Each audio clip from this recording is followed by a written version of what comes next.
Hello lovelies, welcome to mommy's TV. कैसे हैं आप सब? लास्ट वीडियो में आपसे शेयर किए थे फॉलिक एसिड के कुछ बेनिफिट्स, किस तरीके से फॉलिक एसिड आपकी प्रेगनेंसी में आपके लिए हेल्पफुल होता है।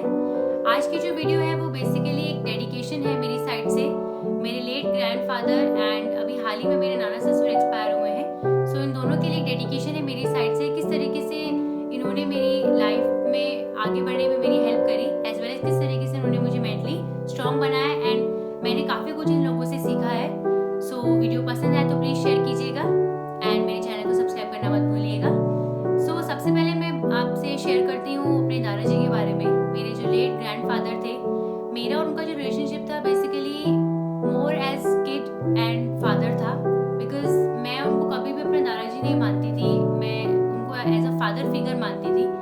बिकॉज बचपन से लेकर जब तक वो मेरे साथ रहे तब तक उन्होंने मेरी हर चीज़ का ख्याल रखा। बचपन में मुझे क्या पसंद था क्या नहीं पसंद था, he used to pamper me a lot, क्योंकि मैं फर्स्ट चाइल्ड थी एक तो।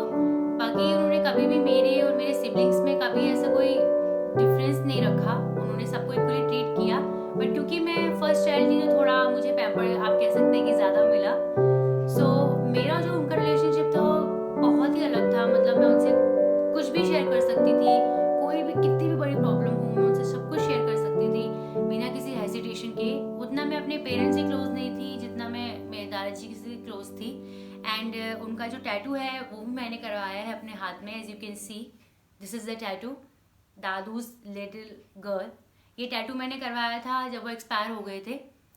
एंड टैटू कराने का मतलब ये नहीं है कि मतलब मुझे कुछ शो ऑफ करना है अपनी फीलिंग्स को, या मतलब मुझे दिखाना है कि नहीं मैं कितना प्यार करती थी। नहीं, ये एक तरीके का गेस्चर है मेरे लिए, मतलब एक तरीके की फीलिंग है मेरे लिए। बिकॉज आज भी उन्हें एक्सपायर हुए अराउंड 5 years हो चुके हैं, बट कभी भी अगर मैं प्रॉब्लम में रहती हूँ या कोई स्ट्रेस रहता है या मैं बहुत ज़्यादा अपसेट हो गई हूँ तो कहीं ना कहीं मुझे आज भी ऐसा लगता है कि वो एक शक्ति जो है वो आसपास है मेरे, एक वाइब है उनकी आज भी, कि मैं कभी भी याद करती हूँ तो मुझे सारी चीज़ें याद आती हैं and all of a sudden मैं बहुत ही कूल हो जाती हूँ या बहुत ही शांत हो जाती हूँ।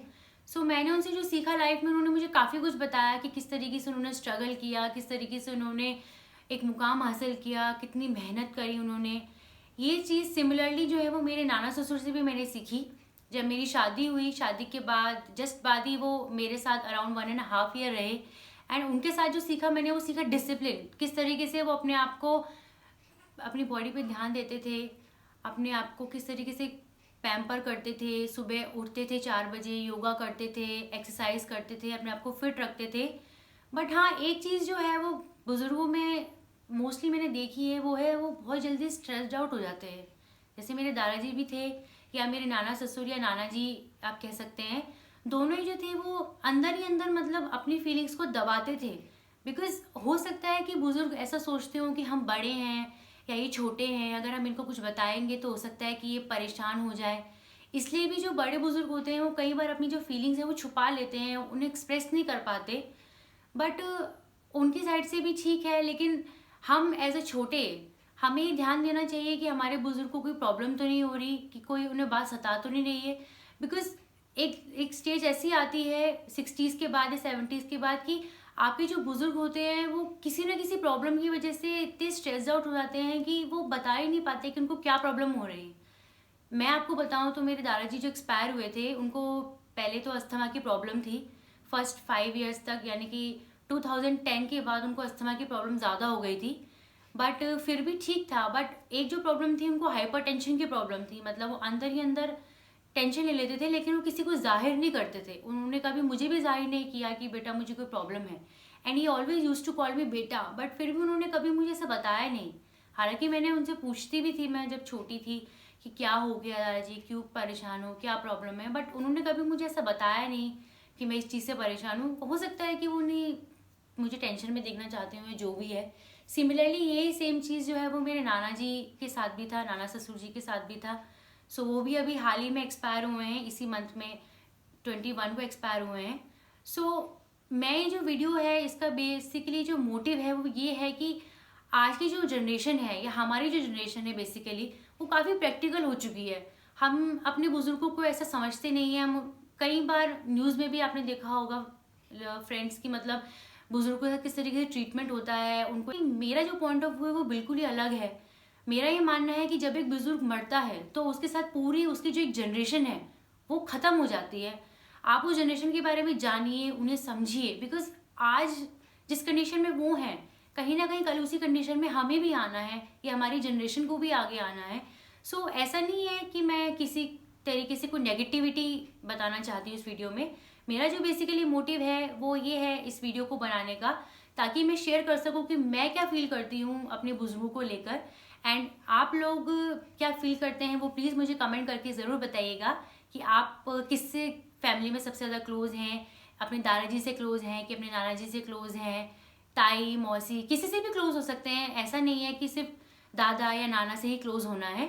सो बेसिकली जो है दादा हो या नाना हो, हम इन लोगों से काफ़ी कुछ सीख सकते हैं, एज प्रैक्टिकल फील्ड में भी या पर्सनल वे में भी, दोनों वे में ही हम इन लोगों से सीख सकते हैं।